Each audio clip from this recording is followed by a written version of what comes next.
Welcome to Salem Witch Trials Daily. I'm Josh Hutchinson. This is Sarah Jack.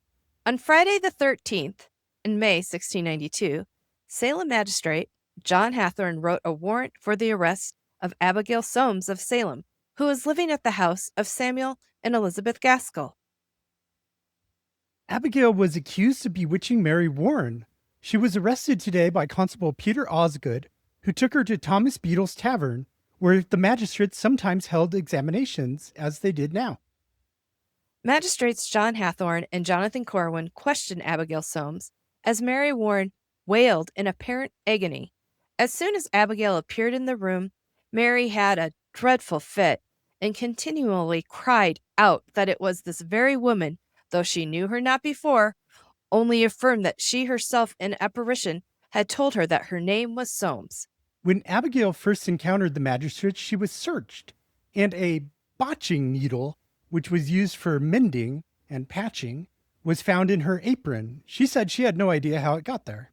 Mary Warren said she had not seen Abigail Soames in person before today, only in spirit, but apparently someone had supplied Mary with a good bit of information about Abigail. Could this have been a person who suggested that Mary should accuse Abigail? Mary told Abigail that Abigail was the sister of John Soames of Preston, a cooper, and that she lived at the Gaskell house where she had lain in bed unwell for a year. John Hathorne asked Abigail if John Soames was really her brother, and Abigail refused to answer, saying that everything Mary Warren said was false. Mary claimed Abigail had told her that she killed someone named Southwick.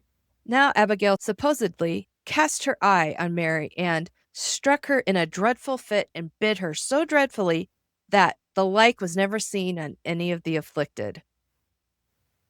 Mary claimed that Abigail's specter had told her she would be the death of her and had pricked her in the side with 2 pins which drew blood. Elizabeth Gaskell was on hand for the examination and corroborated Abigail Soames' alibi of being in bed most of the past 13 months. Mary Warren said that when Abigail did leave home, she did so at night, and Elizabeth Gaskell agreed that was Abigail's habit. According to Mary, Abigail had told her that she was her god, and Mary replied that she would not keep the devil's counsel. At this, Abigail Soames' specter said that she was not a devil. She was her god. One of the magistrates asked Abigail who was hurting Mary Warren, and Abigail said it was the enemy who hurt her and launched into a story of how she had felt afflicted herself before and had believed she saw many people at her mother's house in Gloucester and thought they were hurting her. Now the magistrates decided to employ the touch test. While Mary Warren was in a fit, the magistrates ordered Abigail to take her by the hand, at which point Mary did recover. This experiment was tried 3 times with the same result every time. But of course, Mary Warren knew that Abigail was going to touch her and that she was supposed to be well upon the touch, so she knew how to perform her role at this moment. And then a reverse touch test was tried. Mary Warren, when not in a fit, was told to go up and touch Abigail Soames, but apparently could not get close to her, as hard as she seemed to be trying. Instead, she fell into another dreadful fit, and Abigail was ordered to take her hand again, which stopped the fit. Mary told the court that each time she made the approach, she had watched Abigail's apparition leave her body to push Mary back.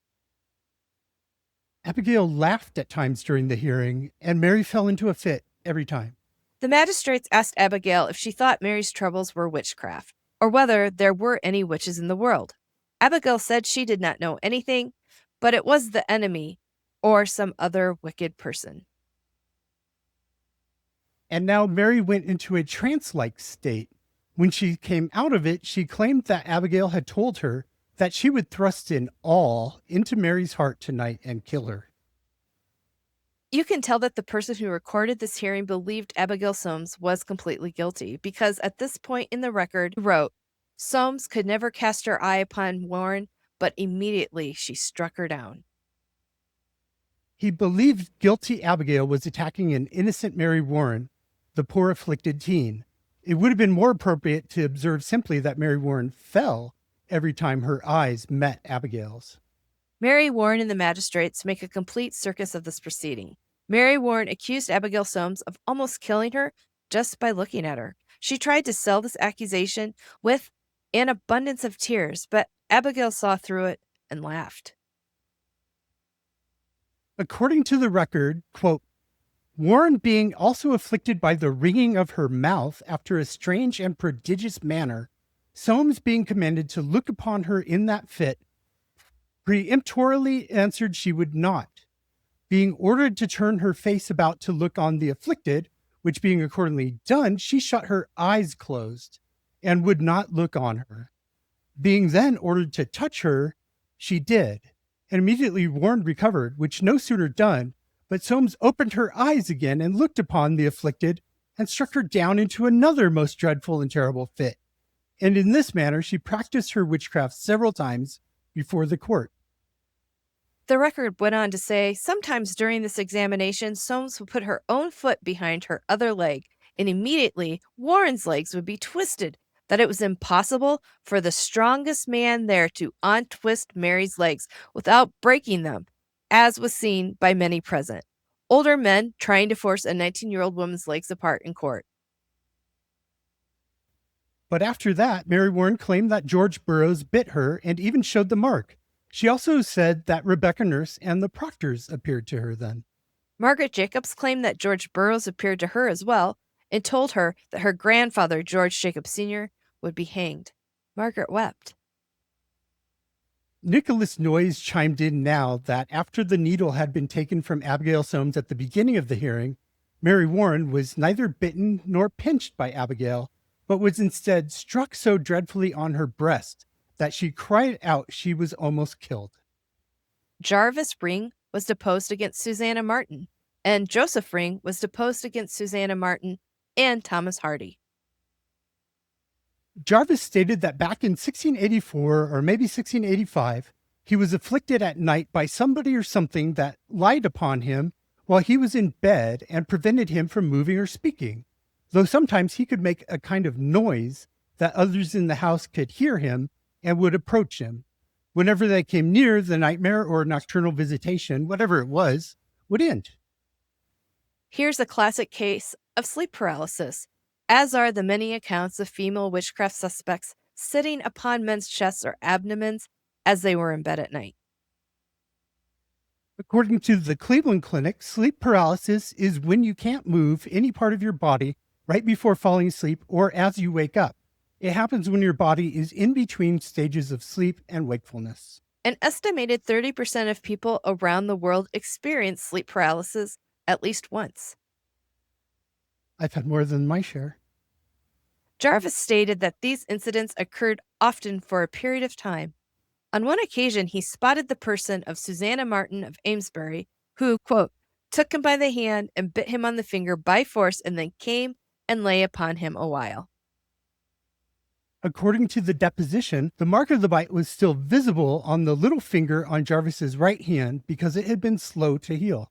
Jarvis said the nocturnal visits usually began while he was asleep, but when he saw Susannah Martin bite his finger, he was as wide awake as ever.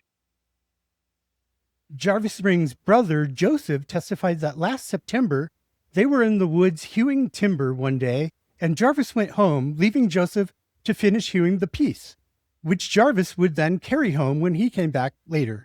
However, the apparition of Thomas Hardy of Great Island, New Hampshire, came to him and dragged him away to a secret party at Benoni Tucker's deserted house. Inside, Susannah Martin and another female person, as Joseph described them, had a fire going and were drinking cider. And this party went on all night, and all night Susannah Martin was her natural self. But a little before morning, she went from the fire, made a noise, and turned into the shape of a black hog and went away. Thomas Hardy and the female person also left at this time, and somehow Joseph Ring found himself by Samuel Weed's house in Amesbury. Joseph also testified that in June 1690, he was coming between Sandy Beach and Hampton, New Hampshire, when he encountered Thomas Hardy and a company of several other creatures. Thomas Hardy demanded that Joseph pay him 2 shillings, quote, and with the dreadful noise and hideous shapes of these creatures and fireball, Joseph was almost frightened out of his wits. After about half an hour, Thomas Hardy and his companions left, and Joseph came to Hampton. 10 days later, Joseph was coming home from Boston, and between Raleigh and Newbury, he was overtaken by a group of people on horseback. After they had ridden by, Thomas Hardy turned back and invited Joseph to go drinking with him. Joseph declined, and Thomas rode back to the others. Now the group of horsemen wheeled their horses around and rode them right by Joseph, so close he feared he'd be trampled. In October 1690, Joseph was coming from Hampton when a group of men and women on horseback overtook him. Thomas Hardy approached Joseph and once again demanded the 2 shillings Joseph owed him, threatening to tear him to pieces. Joseph did not answer Thomas, and so he and his companions rode away. And from then on, Joseph had more and more encounters, like the one that had led him to the secret party. He would be minding his own business when some strange appearance would force him away to unknown places where he saw meetings and feastings and dancing and many strange sights. Then, from last August until this April, Joseph couldn't speak. He now testified that he used to be visited by a man with a book, which he would have Joseph sign, promising Joseph anything that he would have, which included all delectable things, persons, and places imaginable. But Joseph would refuse and instead see the most dreadful shapes and hear the worst noises, yelling and screeching that scared him terribly. Thank you for joining us today. Be sure to come back tomorrow for another edition of Salem Witch Trials Daily.